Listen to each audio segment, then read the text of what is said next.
Ассаламу алейкум, урматтуу мекендештер, урматтуу Бишкек Кабар YouTube каналынын көрүүчүлөрү, жалпы баарыңыздарга дагы бир жолу ассаламу алейкум, кандайсыздар? Бүгүн 1 август, дүйшөмбү күн, 8 ай, 2022 жыл. Кайра эле достор, ошол оң рулдуу унаалар боюнча маселе. Достор, туугандар, мекендештер, өтө кунт коюп угуп коюңуздар. Эгер бийлик өкүлдөрү көрүп жаткан болсо, мен дагы бир жолу президентке, лично мен өзүм президентке карынып жатам, достор. Угуп коюңуздар. Урматтуу президент Садыр Жапаров Садыр Нуркожоевич, сизге өзгөчө карылым. Кандай карылуу десеңиз, жакшылап көңүл буруп койсоңуз өтө жакшы болот эле. Мен кече Владивостоктогу мекендештерге кайрылып кеттим эле, ошол жактагы машиналар кандай болуп атат, кирип жатабы? Эгер ошол жака кирип жаткан болсо, бизге деле ачып койсун, ошол машиналар Япониядан кирип калсын депчи. Кече бир көрүүчү менен, менин катталуучу менен байланышканда ал айтты, уже жакын арада бул нерсени биз өзүбүз маселени ачпасак, жакында уже оң рулдуу унаалар деле калбай калат дейт. Оң рулдуу дегенде баягы биздеги азыр айдап жүргөн популярдуу машиналар уже барган сайын азайып атат деп айтты.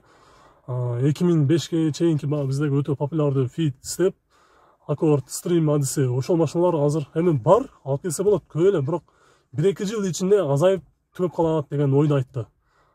Азыр видеону көрүп жүрүңүздөр. Бул видеодогу машиналар жылы жаңылар, 2010дон өйдө. Аларды алып келгенде дагы биздеги азыр айдап жүргөн машиналар менен баасы бирдей болуп калат экен. Дагы бир маселе, урматтуу бийлик өкүлдөрү, жакшылап кунт коюп угуп коюңуздар. Биз эмнеге карап отурабыз? Аларда конструктор распил, ошондой эле официальный деле кирип туруп, Армения, Абхазия, Россиянын учетуна коюп айдап жүрүшөт экен. Биздеги азыр мына кыргыз мекендештер, законду билгендер алып келип аткандар, ошолор бир аз кымбат болсо дагы алып келип, айдап, сатып, нан таап атышат да. Мындайча айткандачы, аларга эч кандай жаман оюбуз деле жок. Просто аны баары кыла берет да. Мындай карапайым элдин күчү жетпейт, убактысы деле жок. Андан көрө ошондоп кыйналып, аяктан ташып, 120 000 тралга расход кетирип, бир мекендешим айтты, азыр 30 000ге Армениянын учетуна коюп, ал жактан расход кылып, анан тралга жүктөө алып келсек, биздеги баа менен бирдей болуп калып атат деди. Ошондуктан сиздер ошол жактан эле уруксат берип, Япония менен тез аранын ичинде уруксатты сүйлөшүп, ачып бериңиздер, урматтуу бийлик өкүлдөрү. Азыр мен кыскача видеону көрсөтөмүн, ошо Владивостокто күн сайын видеолор, то есть күн сайын машиналар кирип аткандыгы жөнүндөгү маалымат. Бул кыскача эле бир катталуучун жөнөттөр, азыр ошону көрүп коюңуздар. Анан дальше улантабыз. Мына Владивостокто деле келип жатат.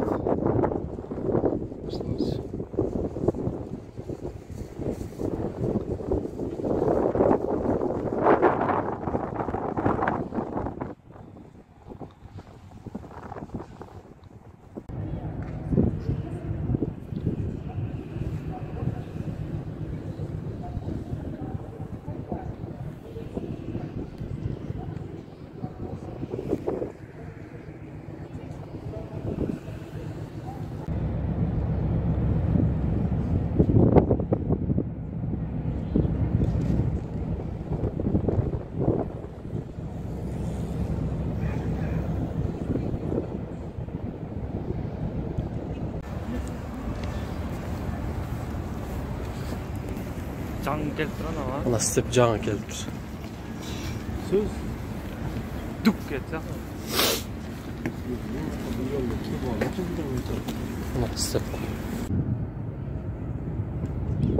Фиттен биздин сүйүүчүлөр, фит сүйүүчүлөр 2018-жылдыклар, 2017. Көрүп чыктыңыздарбы, урматтуу бийлик өкүлдөрү, мекендештер, достор? Сиздер бул тез аранын ичинде бул маселени ишке ашырбасаңыздар болбойт. Кыргыз өкмөтү, бийлик, казинону колдогон бул маселени ишке ашырасыздар деген ойдомун. Себеби көрүп турасыздар, эл 100%, 100% каршы чыккан нерсени сиздер ишке ашырып атасыздар. Эл үн чыкпай эле бул нерсеге кандай көз карашта болду мен билбейм лично. Бирок элдин азыр бул нерсеге каршы чыгып, митинг кылып, анан баягындай тополон кылышка убактысы деле жок. Азыр баардыгы нерсе кымбат, өзү менен өзү иштеп эле эмгектенип жүрүшөт, бүт эле баары. Ошондуктан элди дагы ойлоп, оң рулдуу унааларды ачып коюңуздар. Казинону колдогон өкмөт ошол маселени ишке ашырып койсун. Мен ушул нерсени сіздерге айтат элем. Бул жалгыз эле менин өзүмдүн оюм эмес, бул элдин ою.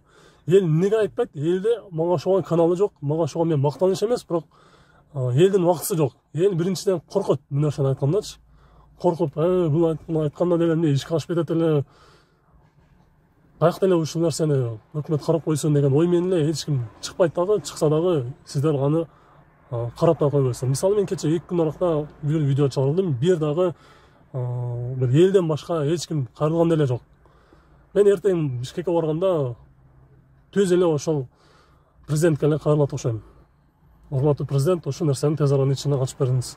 Себеби ушинтип отура берсек, 1-2 жыл ичинде ача сыгаруу андай болот, мындай болот деп уруш тополон менен бүтүп отуруп, ал жакта Японияда машиналар деле уже түгө бүтөт.